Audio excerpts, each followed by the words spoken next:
Okay, so at the request of the social media team, I just got done uploading a video that addressed a few concerns and questions along with some updates. You'll see that sometime today. I'm thinking if not tomorrow. And I wanted to address one other thing. I just got a question in reference to the advertising costs, which I do address in the video you're going to see shortly.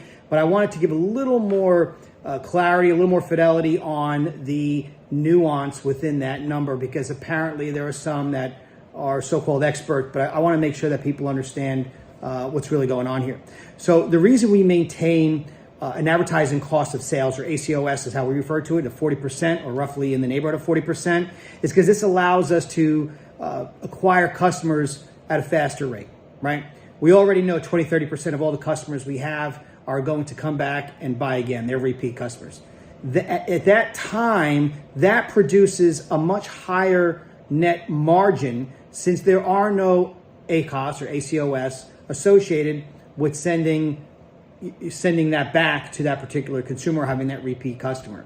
So this is, we're not doing an email blast, we're not doing any marketing on that. These are people that are customers and they're returning, and it's a very valuable metric to track, and this is why we spend so much money acquiring customers at a faster rate. So yes, we could have spent $300 and did $900,000 in sales, but at the end of the day, we're trying to grow a brand. We're trying to deliver a brand and a product that's going to do $1 million a month, not $1 million a year. In order to do that, you have to acquire customers. You have to do it at a particular rate, and that's what to hit the target goal of what we're looking at. So this is a focus on lifetime value with these customers and constantly providing them with quality products. When you do this for 3 or 5 years, what does this mean?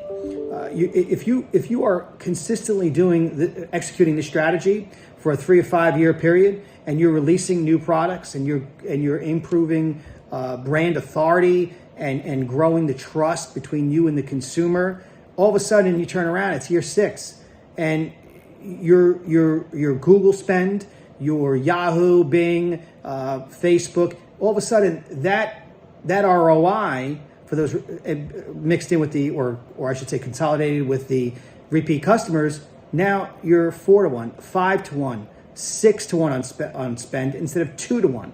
This obviously takes some time, and that's what we're doing, and that's why this is important to execute on this strategy and to understand these numbers, because I know some of you were concerned about that, but I think it's important to have a little better clarity on that. You know, the icing on the cake, if you will, is that our gross margins are so good on Hygieia that this allows us to run a 40% ACOS and still make a 25% gross profit. This is significant. So it's being managed well, and I wanted to just reinforce that and make sure that the better understood that number. And as we move forward, I'll give a little better, a little more information, pull the curtain back a little more, and we can go line by line on a few things.